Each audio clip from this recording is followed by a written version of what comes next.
Hello and welcome to the No Nay Never podcast. I'm your host, Natalie Bromley, and this is the analysis show. We are bringing you immediate reaction to that draw at home against Fulham at the weekend. A difficult first half for the Clarets and a very difficult and slightly awkward half-time reception from a selection of the fans for our boys. But a turnaround in the second half, debuts for our three new signings, home debut for Fofana, and a point rescued, 2 goals, very much capitalising on some naivety and mistakes from Fulham, of poor Fulham side who cannot seem to be able to get a win at Turf Moor. We look at what went wrong in that first half. We look at what the Clarets need to do to improve.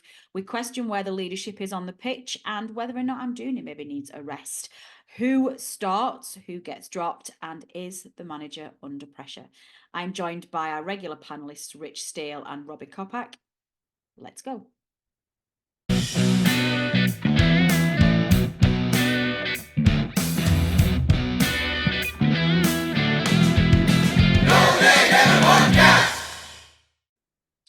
Here we are then. Rich, Robbie, our regular panellists have joined me this evening for this week's analysis show. After a pretty miserable afternoon at Turf Moor, the Clarets, I keep wanting to say lose because it did feel like a loss, but they did manage to claw a point back against Fulham, a side that unfortunately just cannot seem to get themselves a result, a win at Turf Moor. You've got a feel for them in something like 51 games, as we know from Dave's preview show. A point rescued at the end, to bring some relief to the Clarets fans at the ground, but masked an awful lot. Let's get going. We're going to have a look over some key talking points from the game. Welcome, Rich. Welcome, Robbie. How are we both? Yeah, good, thank you. Yeah, not too bad. Not too bad. Good. Rich, come on. Let's get this one out of the way because we all know, we all saw it. We're pretty clear at No Nay Never as a team. We don't boo the team. We just, as fans, it's just not something that we choose to do. But it's been a long time since I heard the volume of boos that met the players and the manager leaving turf after half time. I very much can understand why. Pretty abysmal first half display. Talk us through it. Yeah, the first half just went from bad to worse, didn't it? I thought we actually started quite well. The first 10 minutes, we knocked the ball around a little bit. And I think it's been a pattern this season. We can start games well, and if we concede a goal or we get on the back foot a little bit, we find it really difficult to turn it around. And we conceded 2 poor goals, which I'm sure we'll dissect a little bit more later. And yeah, the first half was just it was very flat. I can't remember who it was in the WhatsApp group. I think it might have been George who used a great word. It was insipid. It was a very George. insipid, yeah, it was a very insipid half. Yeah, I'm not one to boo. I don't listen, but at the same time, it's just people's frustrations. We go to the turf. I always enjoy going to the turf. I'll always continue to go on. I enjoy the day out as well as much as anything. I enjoy seeing people, win, lose or draw. But at the moment, you can't blame people for turning a little bit. It's as amazing as last season was. It's just a shame it's gone downhill like it has done. And we've got 5 points from home all season. We've definitely got the worst record in the Premier League. I imagine we've got the worst home record in the Football League, points per game, and yeah, the players are just playing, and are not playing with a lot of confidence. I think Kompany got the team selection wrong. When I seen that, yes, Ramsey, Amdouni, Odebear as kind of your front three. Odebear's a talented player, but where's the fight, where's the battle in that? It goes back to what I was saying on the last podcast I did, and Brownell's what he is, but he's not good enough for the Premier League. He's a bit kick and rush at times, and we're just lacking a lot of quality. We're lacking quality. We're lacking confidence in the team. Kompany looked completely dejected before we got that equaliser. I noticed he was slumped in his chair, and then he got back up again. I think he's not learning from mistakes, especially at home. And at least we got back into the game, but I can't say it was. I put it this way. When you normally equalise in the last minute, you give it a lot of beans, don't you, celebrating, and you didn't really get that reaction and that vibe. And I was expecting to see Twitter quite oh great, we've got a goal, blah blah blah. But I think people are realizing that just papers over the cracks, and Yeah. the reality kicks in, and you got Liverpool and Arsenal next, and I'm thinking, why have I bought a ticket for Anfield? But there we go. Good for you.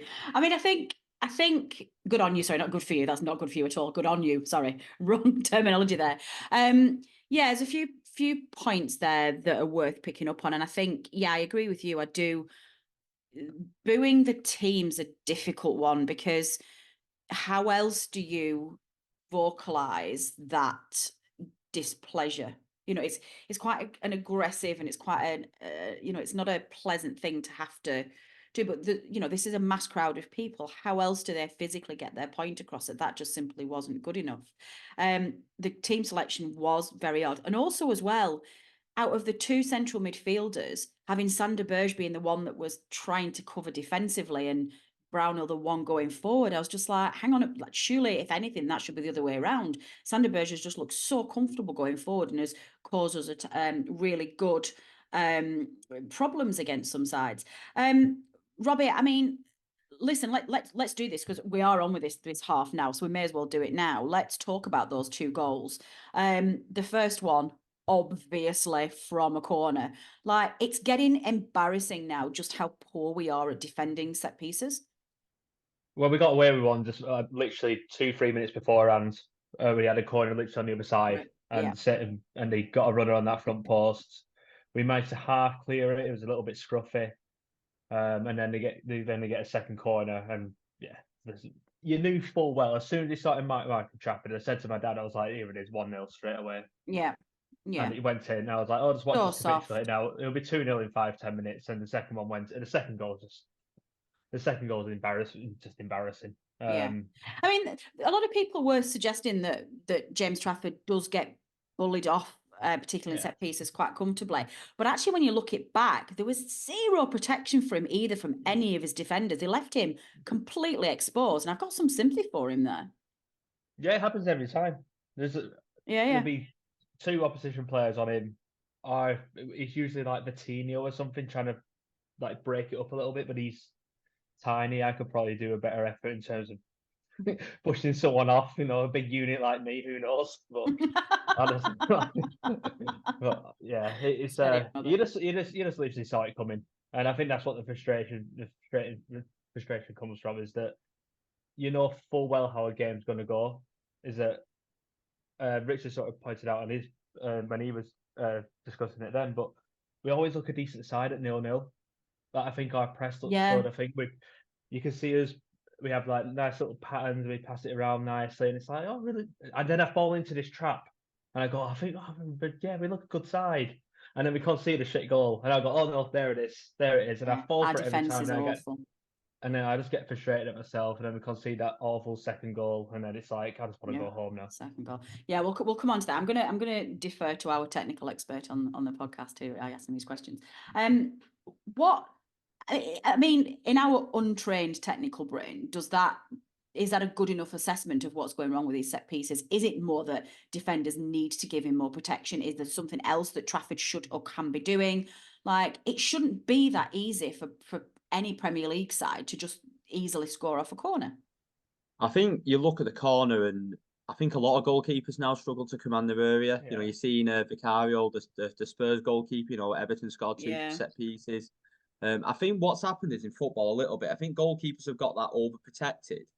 They've become weaker, and they become less physical coming out defending their area. But you look at the goal we conceded, and we mark with a zonal marking structure, which, don't get me wrong, other teams do, and we don't do man marking. So that what means is somebody like Paulinho, who's in the middle of the box, think he pulls off Trafford, comes to the near post and headers it in.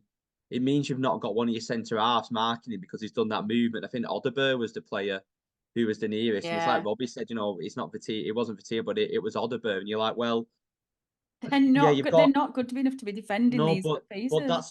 But that's the structure. So that's on the manager and this set piece coach, is to have that zonal marking. And then you're looking at where's the lack of leaders. It's a bit like, well, I'm going to stay in my zone. So if he scores, it's not my fault. Yeah. It's like nobody, and then there's no leaders, so nobody takes control of it. And a lot of our issues at the back go back to what I remember doing a bit of a technical piece with you on after the Aston Villa game about that high Yes. line that we played. And away from home, we seem we're willing a little bit more to be a bit deeper. But then, like, even against City, it was like we play a high line with Ekdal and O'Shea centre half, and they play a ball over the top. Ekdal doesn't win it first time, and they go and score. And exactly the same. So in the build up to the corner, we got done with a ball over the top. Yeah. Yeah, don't get me wrong. The second goal was a bit of a, it's just a bit of a punt up forward. But when you play that high line with defenders who aren't quick, and then you got Vitinho, who's just playing them all on side because he's ball watching, and then you got Trafford, who's not coming out commanding the, almost sweeping up. So if you play a high line, you need your goalkeeper to be alert and sweep up the danger. And it just became a catalogue of errors. Like what I don't understand is Robbie's absolutely spot on. We play these nice patterns of football, and you get lured in to think we're a decent side. But I'd rather just be a little bit more pragmatic in games for the first 20, 30 minutes. Just got to me, a really simple thing that we could do to make us better is just drop 20 yards. Yeah. Just drop 20 yards. Don't worry about trying to catch people offside or trying to play this high line or this mad high press.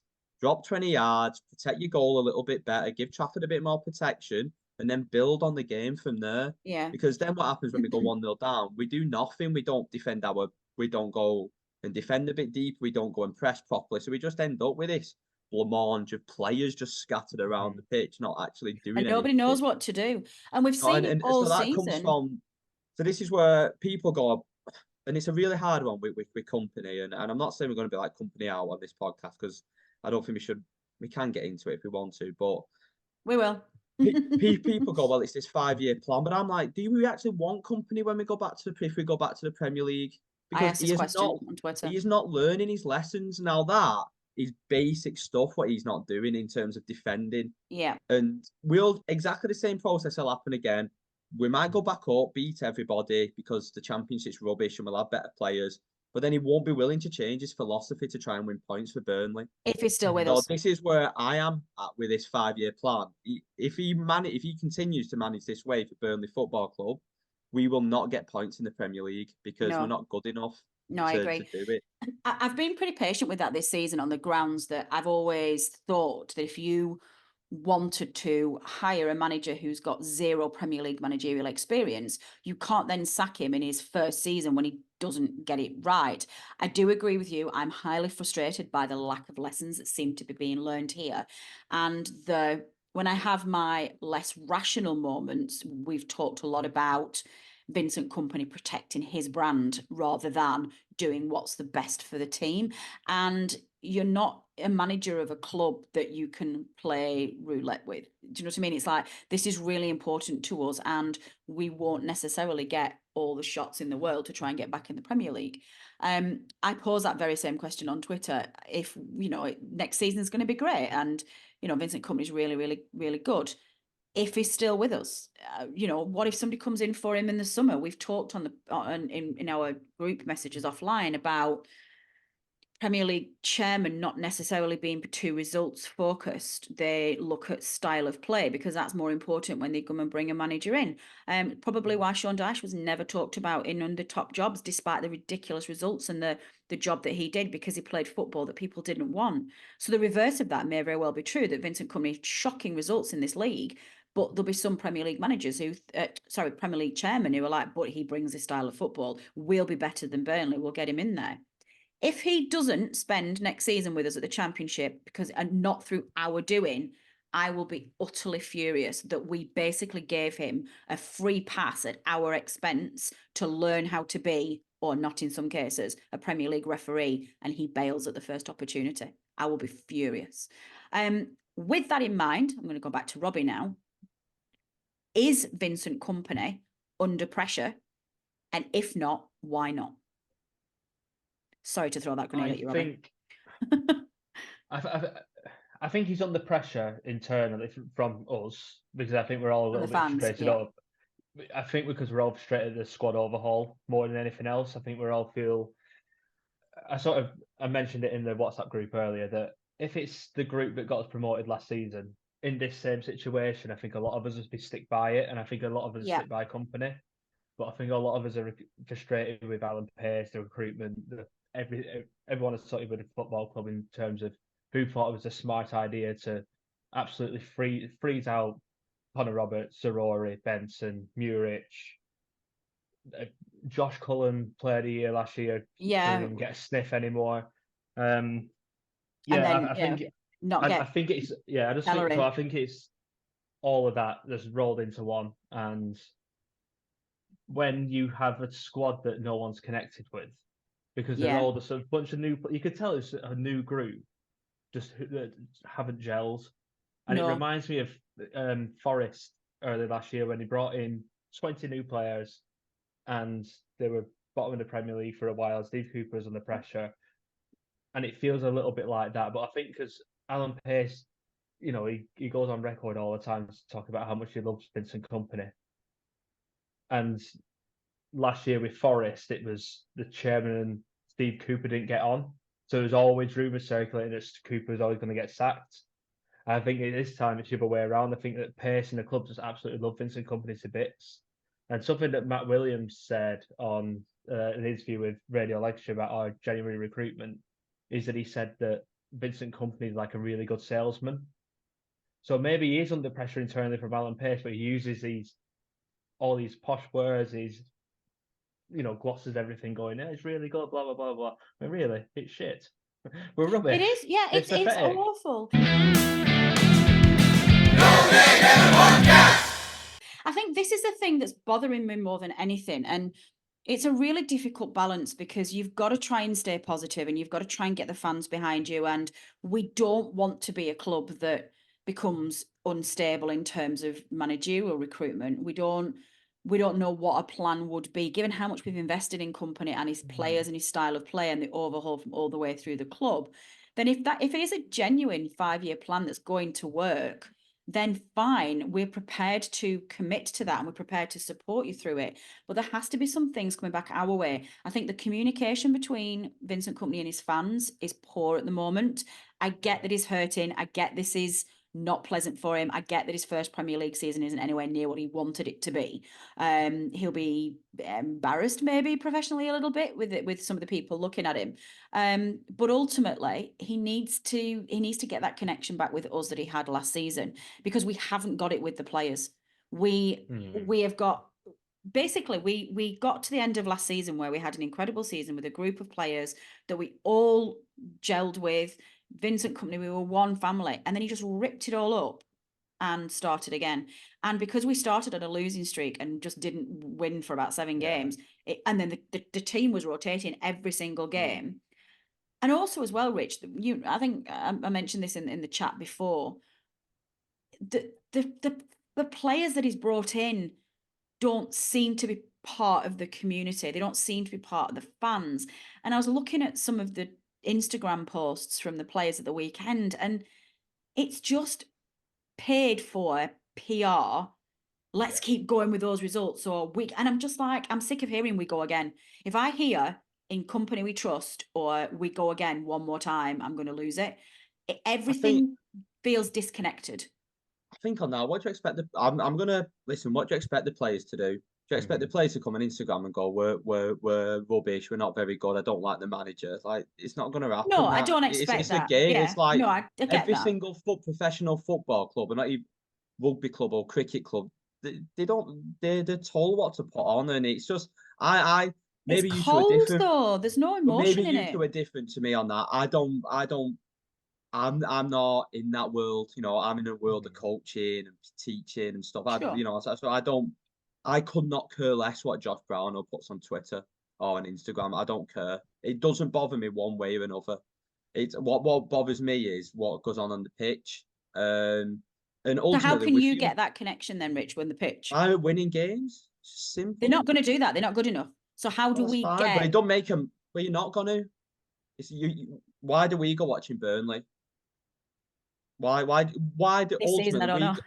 well, we go because we I understand as Burnley fans, we're not going to win every game in the Premier League, but we want to win football matches. And if you're not winning, you're not going to be happy. And if you are winning, you're going to be happy. It's just to me, you're not going to be connected. I don't. It's an interesting one. Like I completely understand what you two are saying. Like I feel disengaged from the club. I feel disengaged to the players, and I'm like, well, How I'm do I not get Josh that Brown. back? I'm not married to Josh Brown. I'm not married. I don't really care about. I just want to see a team who fights and who understands Which we're not what seeing. it's about, which we're not seeing. And I think you're not going to be. Let's say that group of players come in and Zaruri wasn't very good at Benson. You wouldn't feel a connect to them. It's all about winning games, isn't it?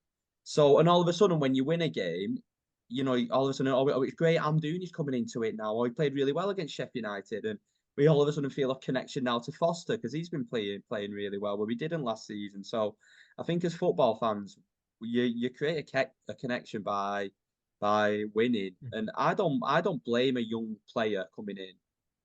Like it's hard. Like you've got a young lad. Say I'm doing it right.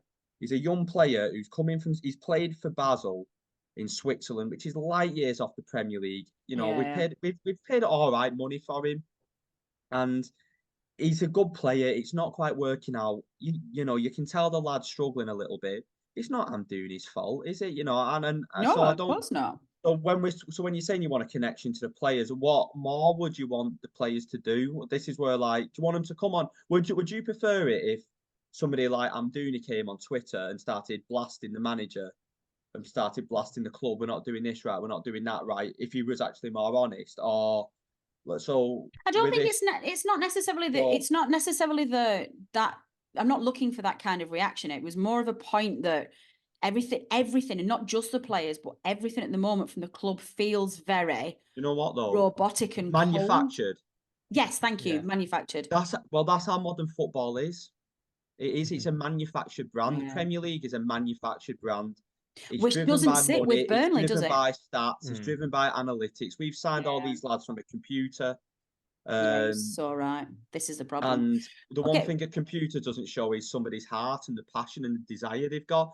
Like Robbie said this to me, and not that I disagreed with, but it's like, I was like, well, Odeber's not tracking back. And it's like, well, his job's not to do that. But I'm like, just It run should and be. press a player. I know it's Yeah, a bit yeah. Roy Keane-ish, Mhm.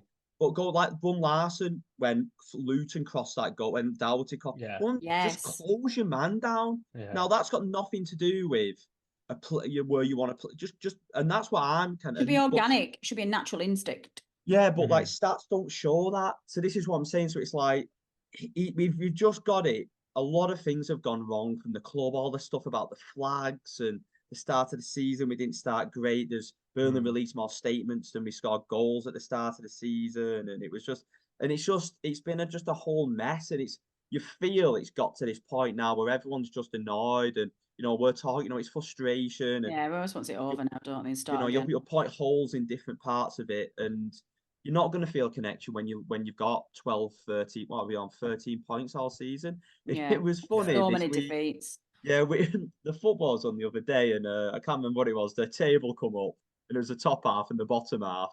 And Kira Mitch went, "You're actually only on 13 points in 23 games. I didn't realise you were that All bad." right, yeah. I'm All like, right, yeah, thanks, yeah, Mrs. Joe. yeah, yeah, Can we I are. just back up on one thing then? And this, I don't mean this to sound confrontational, but I'm just trying to think about what I need from these players just to get us all back on. Because we're going to go down, I think it's pretty clear.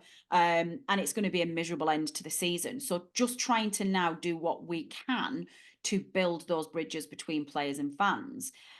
Look, let's go back to the old regime. Let's look back to let's not go back. Let's look back to the old regime.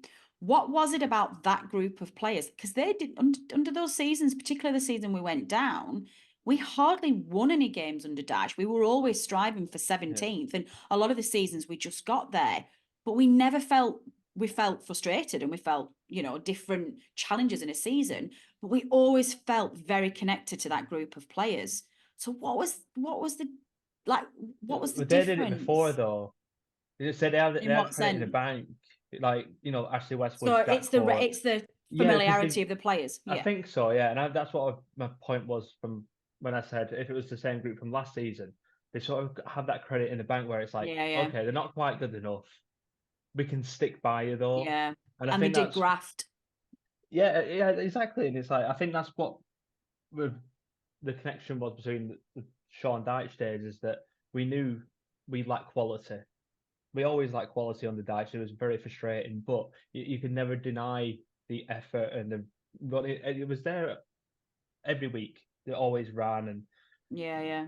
they always did the ugly side really well. And we might fall on the wrong side of a 50-50 game, like more often than not. But then we got on the right side of them, and it was those results that kept us up. As like, if we got battered on the Dyche, you knew full well there'd be a reaction a week after, and we get a Yeah. big result. Like, we lose something like, I don't know, like at home to Palace, and it's like, oh shit, we got like Arsenal away next week, and then we got so and so and so and so, and then we get like 4 points out of 3 difficult games or something. It's like, Yeah. you see a reaction all the time. Is with this Burnley team, it's just the same shit every week. Yeah, we've not It's put a result together, have and we? it's like, I've never Although, seen a reaction. I've never seen a single reaction from this Burnley no, team. And this Kompany said, "Oh yeah, I saw a team that had passion and fight against Fulham."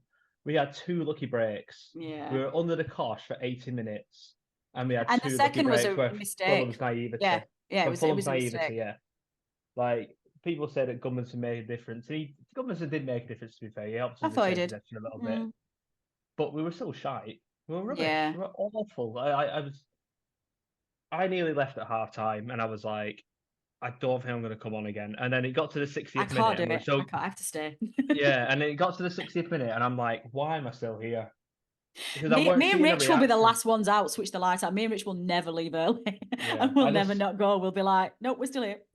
yeah. And then I didn't even celebrate the 2 goals because, like, but Oh, I did. Richard said, No, I It's did. taken Yeah. over the cracks. I was like, I'm no way I'm celebrating it. We Doesn't don't deserve matter. it. I couldn't help it. I couldn't help it. I cheered massively when the equaliser went in. I was on my feet, jumping up and I down. think I was more delighted for Fofana, to be fair. Yeah. Okay. Well, let's stick with that, because what I wanted to come on to next was, before we finish this off, is the impact of the 3 new signings who ended the game with all 3 of them on the pitch. The whole point of a January transfer window is either to plug holes in a gaps left by long-term injuries or strengthen areas that are weak. We didn't get a left back again, but what we did get is a strong right back, which has enabled us to move Vitinho over to left back rather than playing a centre half out of position, and bring the 3 new players at the point that they were on the pitch together.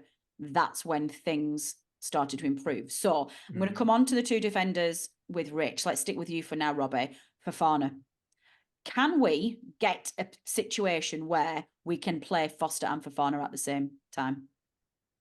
Because that, to me, would be... It happened on Saturday, didn't it? Yeah, but Fofana played didn't that 10 quite... role, Yeah, didn't he? I was going to say, can we keep Fofana in that 10 role, drop Amdouni potentially, who a lot of people are suggesting needs a rest, and play them both together? Will that work in longer spells of the game, do we think?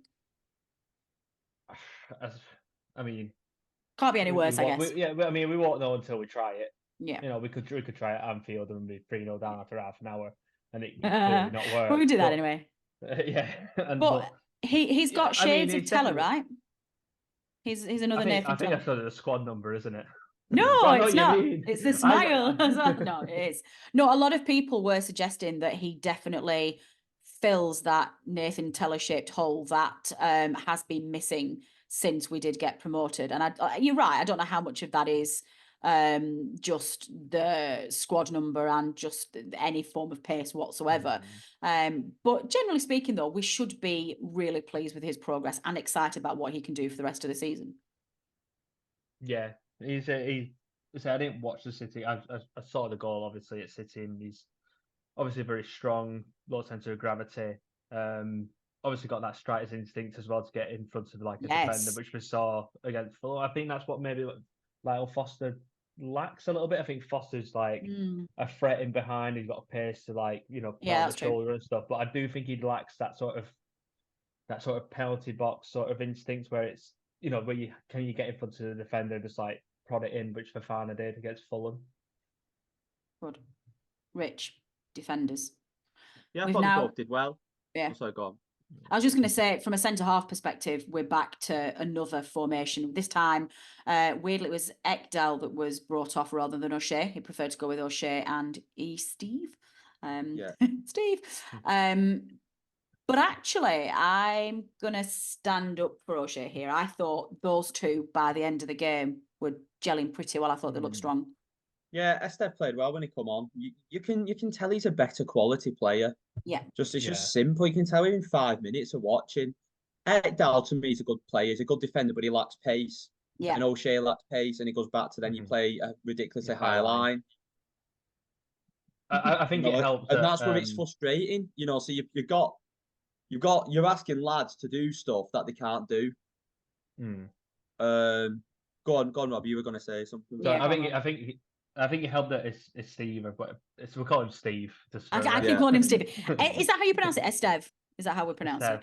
I'm going to call him Steve. I'm going to go Steve. Yeah, I'm going with the helps, release. Yeah, I think it helps that he's generally left-footed. Yes. That because we've played with right-footed. Like I think our whole back four, pretty much most of the season, has been like sort of right-footed, and I think it really lacks balance, especially when you're trying to play out.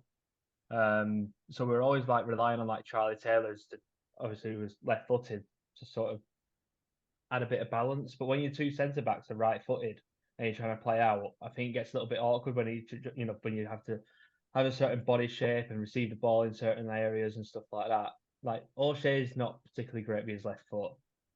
I think Bayer's pretty strong. I think he played on the left when like Alderkeel's been on his side and stuff. But yeah, you can tell that Esteve is left-footed and he's got a really good, really cultured left foot, I think, and he looks like he's aggressive as well. So if he needs to step up, he's physically quite strong, and I think that's what we've lacked as well all season. So I think it's fair to say we probably the three new signings. Are starters. Yeah, they will make a difference. Like you see, they've got. I think Asanya and obviously Asanya will be or one Lasagna, whatever you call him, come into the team and he did well. I sound like my dad there. I was just going to say my dad's that. struggling this season, blessed with these players. So is mine. I mean, so am I, to be fair. Yeah. So I thought the fullback looked really. You could tell the difference in quality. To be fair, we'd be better off with a corner flag at fullback than Vitinho. Just runs about like an headless chicken, doesn't he? I think it was a mistake. Do you think it was a mistake sending Conor Roberts? I'd rather. I don't think Roberts is good enough for the Premier League, but I think Roberts is better than Vitinho. I do. I think he's a bit more solid and it reads the game a bit better. Again, we can go into the old debacle about a left back, but to me, Vitinho shouldn't be in the team. But anyway, if we can, I don't know what's up with Bayer, but if we can get Bayer back fit I think Bayer will be a lot better with Esteve because he is a good defender. He struggled a bit physically and whatnot this year, but I think he'll be better. And that Esteve, he just looks a leader. He come on and he actually took the game by the scruff of the neck a little bit. And something we're missing. Wanting to play the ball a little bit quicker out the back. To be fair to O'Shea, he has got better, but he's not good enough. It's just as simple as that. He's just not good enough for this level. It's not his fault, and I'm not going to give him credit. It's just, he's got better, and he'll give 100. What I'll say is, we talk about players, he will give 100%. He does try. So I'm not going to knock him. He's just not good enough. It's just as simple as that. Yeah. To be fair to Vitinho, he gives 100%, but he's not good enough. So, and that's where we're at with them too. Yeah, I think with Darrell O'Shea, it's not helped that he's had like so many different partners. So many different leagues. Like, the whole defense one week it's Bayer, then it's Alderkill, and then Alderkill had a bad game and he disappears off for another 6 weeks. Ekdal comes in and struggles, and you go back to like Bayer gets injured, and then Ekdal comes back in. And Taylor's out injured. And Taylor's out, and it's not helped at all. But I think. And some of that's Vincent tinkering as well, which has been really difficult. He seemed to decide the strategy at the beginning of the season was that the squad rotation was the way that you play in the Premier League, and it was the Pep way. I just think that's because he didn't know his best team. I don't think he wanted to rotate. I don't think he actually, and this is the other thing about signing loads of players. It took him half a season to find his best players in the Championship, and you get away with that more at that level. And then you rip it up again, and you don't get you get punished more in the Prem, and then confidence goes down, and it's just been a vicious cycle, hasn't it, this season? We can't do it again next year. We cannot. We've got to learn from this season, Rich. Yeah, if we do. There's going to be a very good. When you watch the Championship, there's some poor teams down there, so we're going to be up there again, no matter. And although it's a strong Championship, there's about 6 really good sides. Especially if maybe like Everton go down as well. They'll be strong in the Championship. Yeah, it's going to be strong. But I think a big indictment is that we're so far behind Luton of how bad. And that bothers me. Luton's been fan. Luton's got better and better. No, and better. Luton have done great. You can't have a direct comparison, and I think Luton's recruited really well. You look how well Barkley's done. You know, but what Luton did was they kept the core of the team and they recruited around it. And we should have them the three loan lads should have been our first three signings, and I think we should have got them. People maybe say about Howard Bellis. I still think he's better than what we've got, to be honest. We tried with Maatsen though. I don't think the club can't take blame for surely they Maatsen. could have got him earlier in the summer, and then he wanted to stay. But he never wanted to. He wanted to stay at Chelsea from day one. He wanted to fight for his place. Maybe. And Chelsea, you know, anyway, you can go around the world with this. Yeah, no, I agree. I think Teller was a bad mistake. That was bad. Yeah, you can understand. You know, we obviously had a valuation for Teller, which it felt like we had a verbal agreement with Southampton, and they, you know, moved a pause on it. So you can understand why they could go, nah, stuff it, we'll go elsewhere then, and hope that Southampton sort of come back.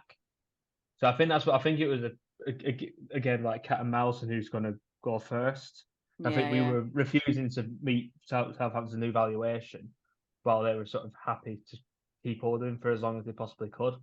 You know, Bayer Leverkusen come in, even if it was us had an offer accepted and Bayer Leverkusen, I still think he'd go to Leverkusen anyway, because that's such a, you can't turn that down. No, no, I can't. I agree. But yeah, he just the squad overhaul thing again. I think all it needed was just one or two extra lads. You know, you brought in like Zeki Amdouni still. You still have Zarora on the left hand side. Yeah, and Burge. That's all it needed. And then another centre half alongside Bayer. Whether it was Harwood Bellis or even Darryl Shea, whatever, it doesn't matter. Just needed two or three. Yeah. That said, though, some of this we're playing. I'm saying we're playing Ramsey on the wing. You cannot tell me Ramsey is better. He is not better than Benton or Zaroury. No, he's not. No way. You know, whether Benton, who knows whether Benton and Zaroury would have been good enough, but they've not even been given the opportunity. And this is what Robbie was saying before. They've not been given the opportunity to show and fight and show that they're good enough. Yeah, it's frustrating. And now, you know, now he's gone. Zaroury's gone to where's he gone? Benson, Zaroury, and Roberts can't come back into this team next season. If Kompany, I can't see how that missing maybe it will, and football's purely a business, and all of a sudden footballers are like fans to fickle, aren't they? And you know, if they start playing again and maybe it's all forgotten about and the love fest will continue again, but it's going to be hard to integrate those three back in, you know, back into the squad for next season. You know, there's been too much bridges burnt there. I'm not too sure. Like people talk about who we're going to sell. Who's going to want a lot of our players, really? You look at Foster, Burge, and Amdouni will go. Odeberg, maybe Koleosho if he's injured, but you know, not many teams are going to be queuing up for lads, are they? No. I just look at three signings, which we spent the best part of 50 million on: Ramsey, Trafford, and Trezor. We didn't. That has been a colossal. Listen, Trafford, I still think Trafford's going to come good. I just think he's. I hope so, but like you look at signing Ramsey, I'd rather Ramsey gone on loan than Zaroury. Yeah. Because Ramsey is not. You can argue, is he? You know, Tom just thinks he's completely not trying. I'm not so sure these lads aren't trying. I just think the rabbits in headlights. I just think they're young kids in a big boys league, and the game's going. You know, you go up a level. You know, we played football and you go up a level. I remember playing a game of football when I went up a level, and the game was just passing me by. And I think that's what's happening to some of our lads this year. I don't think it's a lack of effort or not wanting to play.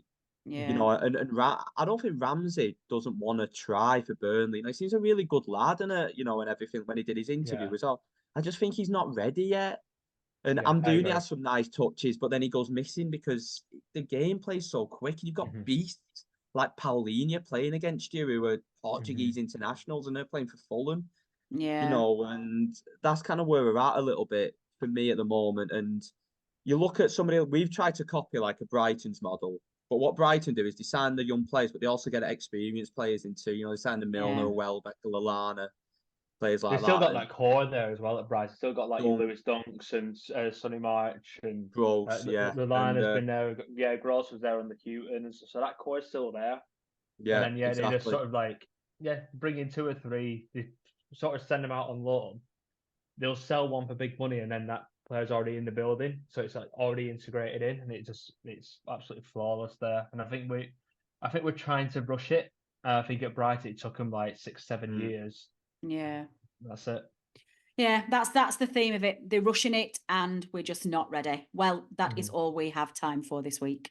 My thanks as ever go to everybody who has contributed to this episode, to my colleagues Rich and Robert for being with us on the show tonight, to producer Matt, to Adam, Charlotte, George, everybody else, Tom, Statman Dave, everybody else in the team who contribute to the content that we put forward in this. Please do subscribe. You can turn on notifications if you're watching this show via our YouTube channel, or if you're listening to the podcast, please click that subscribe button through your usual provider. We will be back on Friday with the preview show, looking ahead to the slightly daunting task of Liverpool at Anfield. Keep an eye on socials for that to be announced. I've been Natalie Bromley. This has been the No Nay Never podcast. Until next time. The No Nay Never podcast is brought to you in association with the TalkSport Fan Network. Our host and editor is Natalie Bromley, and the show is produced by Matt Moss. Our resident statistician is Dave Roberts, and our FPL expert is Adam Dennett. The Analysis Show team is collectively Tom Whittaker, Rich Steele, George Poole, Charlotte Rigby and Adam Dennett. Our music is provided by George Gaskell, and our newsletter team is headed up by Jamie Smith. If you don't already, you can subscribe to our newsletter by visiting nonaynever.substack.com. Thanks as ever go to our partners TalkSport. We are proud to be associated with the TalkSport Fan Network.